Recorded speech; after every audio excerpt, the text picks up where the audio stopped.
Hello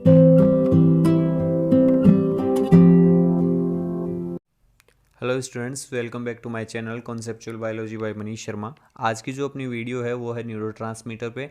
और मैं आपसे रिक्वेस्ट करता हूं कि अगर आप इस वीडियो में आ चुके हैं तो वीडियो को एंड तक ज़रूर देखें, क्योंकि अगर आप इस वीडियो को एक बीच में छोड़ देंगे तो आपको कुछ भी समझ में नहीं आएगा।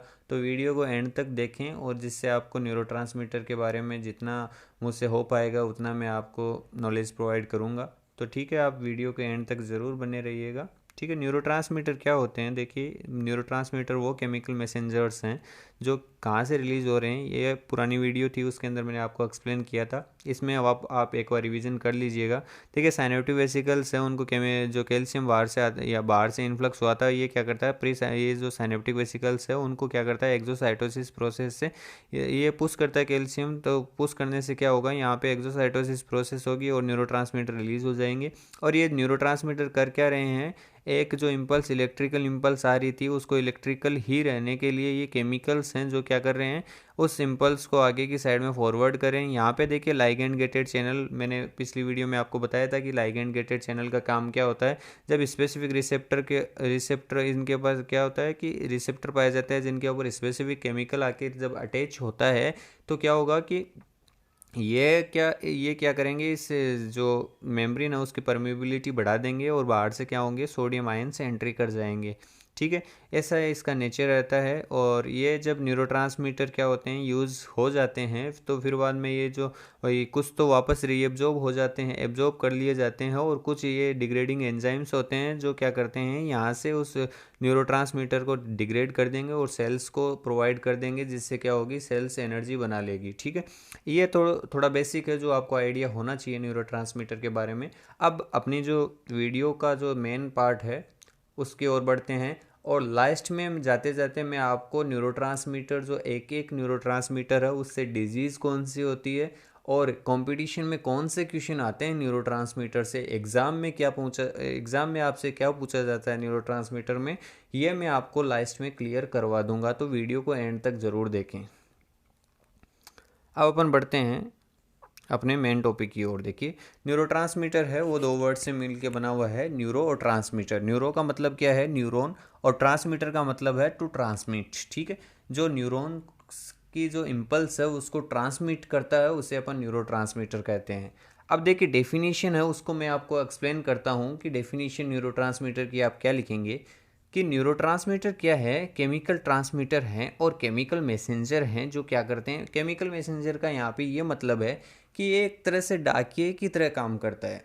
डाकिया क्या करता है कि यहाँ से आपने कोई चिट्ठी भेजी तो वो क्या करेगा, अलग अलग पोस्ट ऑफिस में जाएगा और फिर बाद में आपकी चिट्ठी जहाँ पे एक्चुअल जो साइट है वहाँ पे जाके पहुँचेगी। तो उसी तरीके से न्यूरोट्रांसमीटर भी काम करता है कि ये जो इम्पल्स आ रही है उस इम्पल्स को एक जगह से दूसरी जगह ट्रांसफ़र करने के लिए न्यूरोट्रांसमीटर की हेल्प चाहिए, और ये डाकिया की तरह ही यहाँ पे काम कर रहा है। तो इससे आप समझ सकते हैं कि अलग अलग पोस्ट ऑफिस पे जाके रुकती है चिट्ठी, और अलग अलग पोस्ट ऑफिस का मतलब यहाँ पे ये है कि न्यूरॉन की बात की जा रही है यहाँ पे। ठीक है, any of group of chemical agents release by the neurons nervous cells to stimulate the neighbouring, मतलब जो पास वाले न्यूरॉन को या फिर जो मसल है उसको। ये ज़रूरी नहीं है कि न्यूरोट्रांसमीटर एक न्यूरॉन से दूसरे न्यूरॉन में जाएगा, एक न्यूरॉन से किसी मसल के ऊपर भी ये डिपोलराइज करवा सकता है, किसी मसल को भी, और किसी ग्लैंड को भी करवा सकता है। तो ये आप कंफर्म कर लीजिएगा और फिक्स अपने माइंड में कर लीजिएगा कि न्यूरोट्रांसमीटर सिर्फ न्यूरॉन से न्यूरॉन ही नहीं है, न्यूरॉन से मसल भी है और न्यूरॉन से ग्लैंड भी हो सकता है। ठीक है, thus allowing impulse to pass from one cell to the next throughout the nervous system। एक सेल से दूसरे सेल तक, यहाँ पे देखिए नर्वस सिस्टम की बात कर रहे हैं तो पूरे नर्वस सिस्टम में भी न्यूरोट्रांसमीटर काम आते हैं। ठीक है, ट्रांसफ़र करते हैं इम्पल्स को। अब जो क्लासिफिकेशन है, दो तरह के क्लासिफिकेशन यहाँ पे दिए हैं। पहला जो क्लासिफिकेशन है वो पहला जो क्लासिफिकेशन है वो फंक्शन के बेसिस पे है। अगला जो क्लासिफिकेशन है वो स्ट्रक्चर के आधार पे है। देखिए, फंक्शन के बेसिस पे दो तरह के न्यूरोट्रांसमीटर हो सकते हैं।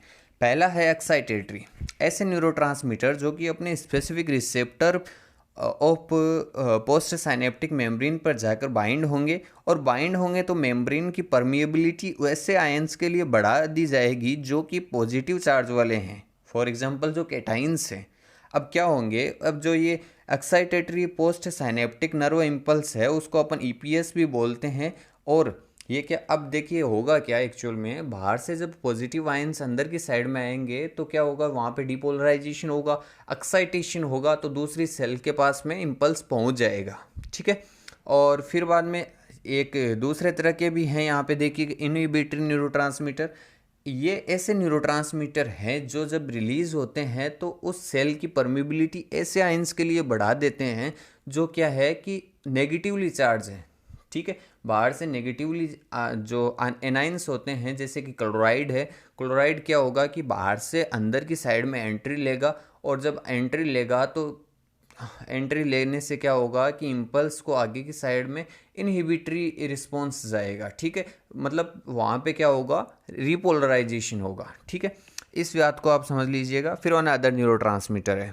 अब देखिए एक्साइटेटरी न्यूरोट्रांसमीटर में ग्लूटामेट और एस्पार्टेट आते हैं, और इनहिबिटरी के अंदर गाबा आएगा। गाबा का जो पूरा फुल फॉर्म है वो देखिए गामा अमाइनो ब्यूटायरिक एसिड है। फिर वन ग्लाइसिन है, वो भी इनहिबिटरी है। और अदर न्यूरोट्रांसमीटर की बात करें तो एसिटाइल कोलिन है, हिस्टामिन है, नॉन एड्रेनलिन है, डोपामाइन है, 5-HT है जिसको अपन सेरोटोनिन भी बोलते हैं, एडेनोसिन है, एंडोकेनाबिनोइड्स है। ये एक तरह के देखिए ये अलग अलग ये जो क्लासिफिकेशन दिया है, ये क्लासिफिकेशन यूज होगा सीएनएस के ड्रग्स को समझने के लिए। फॉर एग्जांपल जो लोकल और जनरल एनेस्थेटिक्स है, एल्कोहल को छुड़वाने वाली ड्रग्स है, जो सीएनएस को स्टिमुलेट करती है वो वाली ड्रग्स है, एंटी एंजाइटी ड्रग्स है, पार्किंसन ड्रग्स है, उन ड्रग्स को समझने के, उनका मैकेनिज्म ऑफ एक्शन समझने के लिए ये आपको जो न्यूरोट्रांसमीटर है वो आपको ये जो क्लासिफिकेशन दिया है न्यूरोट्रांसमीटर का वो आपको हेल्प करेगा।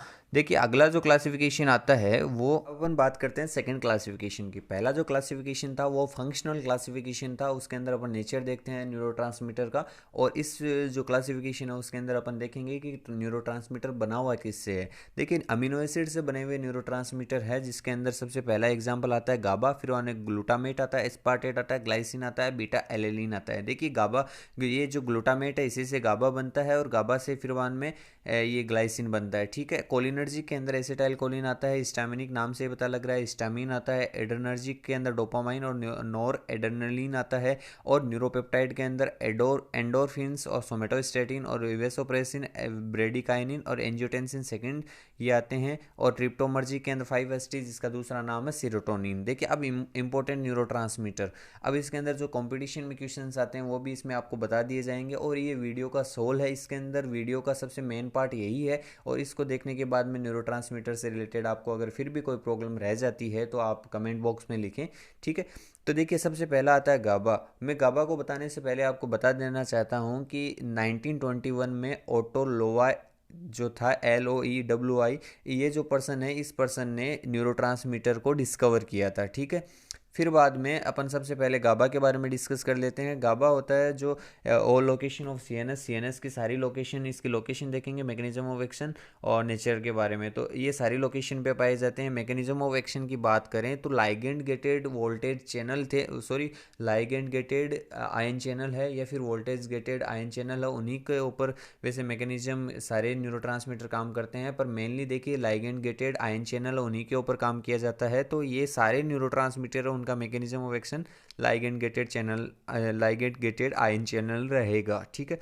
फिर बाद में नेचर की बात करें तो नेचर इसका इनहिबिटरी होता है। और वैसे फिर बाद में अब अगर अपन क्वेश्चन की बात करें तो ये क्या करता है कि अपन गाबा उस पेशेंट को देते हैं जिसके अंदर ADHD डिजीज़ है, जैसे कि attention deficient hyper activity disorder है। और ये रेगुलेट करता है अपनी डेली स्लीप अवेक साइकिल को। और इसकी जब डेफिशिएंसी होती है पर्सन में तो इसको एंजाइटी फील होती है, और एक्सेस अगर हो जाए इस न्यूरोट्रांसमीटर का तो स्लीप और ईटिंग डिसऑर्डर देखने को मिलता है। फिर वाने जो अगला अपना जो न्यूरोट्रांसमीटर है वो है ग्लाइसिन। ग्लाइसिन के लोकेशन की बात करें तो ब्रेन स्टेम और स्पाइनल कॉर्ड में देखने को मिलता है। मैकेनिज्म ऑफ एक्शन सेम है, इनहिबिटरी टाइप का है, ठीक है। फिर थर्ड है ग्लूटामेट।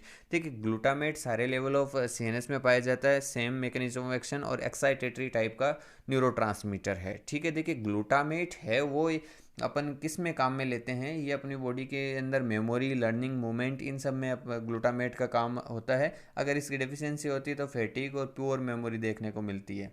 फिर बाद में आपको यहाँ पे एक चीज़ बता देना चाहूँगा कि ग्लूटामेट डीकार्बोक्सिलेशन होने के बाद में ये गाबा में कन्वर्ट हो जाता है, और गाबा है वो फिर वाना ग्लाइसिन में कन्वर्ट हो जाता है। और ग्लूटामेट से रिलेटेड एक और बड़ी चीज़ है कि ग्लूटामेट को किंग ऑफ न्यूरोट्रांसमीटर या फिर मास्टर स्विच को ब्रेन बोला जाता है, ठीक है, ये आप ध्यान में रखिएगा। फिर उन्हें एसिटाइल कोलिन है जो कि स्पाइनल कोड है वो उसके अंदर पाया जाता है मेनली।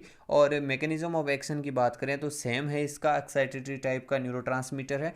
इसकी फंक्शन की बात करें तो ये देखिए मसल्स के कॉन्ट्रैक्शन को स्टिमुलेट करता है। अगर इसकी डेफिशिएंसी हो जाती है, जैसे कि बूढ़े लोग होते हैं उनमें देखने को मिलता है एल्जीमर डिजीज़, ठीक है, अगर इसका एक्सेस हो जाए तो ये सीवियर मसल स्पाज्म को कॉज करता है। फिर बाद में अगला जो अपना न्यूरोट्रांसमीटर है वो डोपामिन, ये बेसल गैंग्लिया में इसकी लोकेशन है, मैकेनिज्म ऑफ एक्शन सेम है, और ये इनहिबिटरी टाइप का है। देखिए इनहिबिटरी टाइप का है, और इसकी अगर बात करें अपन इसका सोर्स की, अगर मेनली इसका सोर्स देखें तो सब्सटेंशिया नाइग्रा, जो मेरी प्रीवियस वीडियो उसके अंदर मैंने एनाटॉमी फिजियोलॉजी के अंदर आपको बताया है सब्सटेंशिया नाइग्रा क्या होता है, वहाँ से रिलीज होता है। और डोपामिन है वो प्लेजरेबल सेंसेशन आते हैं उनको सेंस करने के लिए डोपामिन रेस्पॉन्सिबल होता है। इसकी डेफिशिएंसी हो जाती है उसके कारण पार्किंसन डिजीज़ होता है, ठीक है। फिर बाद में हिस्टामिन की बात करें तो हिस्टामिन क्या होता है कि वेंट्रल पोस्टीरियर हाइपोथैलेमस में पाया जाता है, लोकेशन है, मैकेनिज्म ऑफ एक्शन सेम है, और एक्साइटेटरी न्यूरोट्रांसमीटर है। और कुछ न्यूरोट्रांसमीटर है उनकी भी अगर बात करें अपन, जैसे कि ये देखिए सीरोटोनिन है जिसको अपन बोलते हैं 5-HT। HT का यहाँ मतलब है हाइड्रोक्सी ट्रिप्टोमाइन, ठीक है। फिर आने ये 90% सीरोटोनिन है वो जीआई ट्रे की एंटेरोक्रोमेटिन सेल्स में पाया जाता है, और इसके फंक्शन की बात करें तो मूड एंड इमोशनल स्टेट को रेगुलेट करता है। डेफिशिएंसी में पर्सन को डिप्रेशन और मूड डिसऑर्डर देखने को मिलता है। मूड डिसऑर्डर के अंदर मैनिया और डिप्रेशन आपको पता है, और एक्सेस के अंदर देखिए ऑटिज्म देखने को मिलता है, ठीक है। अगला एक न्यूरोट्रांसमीटर नॉन एपिनेफ्रिन या फिर नॉन एड्रेनलिन आता है, जिसका फंक्शन होता है फाइट और फ्लाइट। एक तरह से हार्मोन भी है और एक न्यूरोट्रांसमीटर भी है, लर्निंग और मेमोरी में भी हेल्प करता है। अगर इसकी डेफिशिएंसी हो जाती है तो पर्सन में डिप्रेशन देखने को मिलता है। इफेक्ट इसके अगर ज़्यादा हो जाए तो इसका एंजाइटी देखने को मिलता है, ठीक है। वीडियो अगर आपको अच्छी लगती है तो वीडियो को लाइक करें, चैनल को सब्सक्राइब करें, और ज़्यादा से ज़्यादा इस वीडियो को शेयर करें, जिससे और भी बच्चों को हेल्प मिल सके और स्टूडेंट्स हैं उनको हेल्प मिल सके, ठीक है। Thank you very much for watching the video.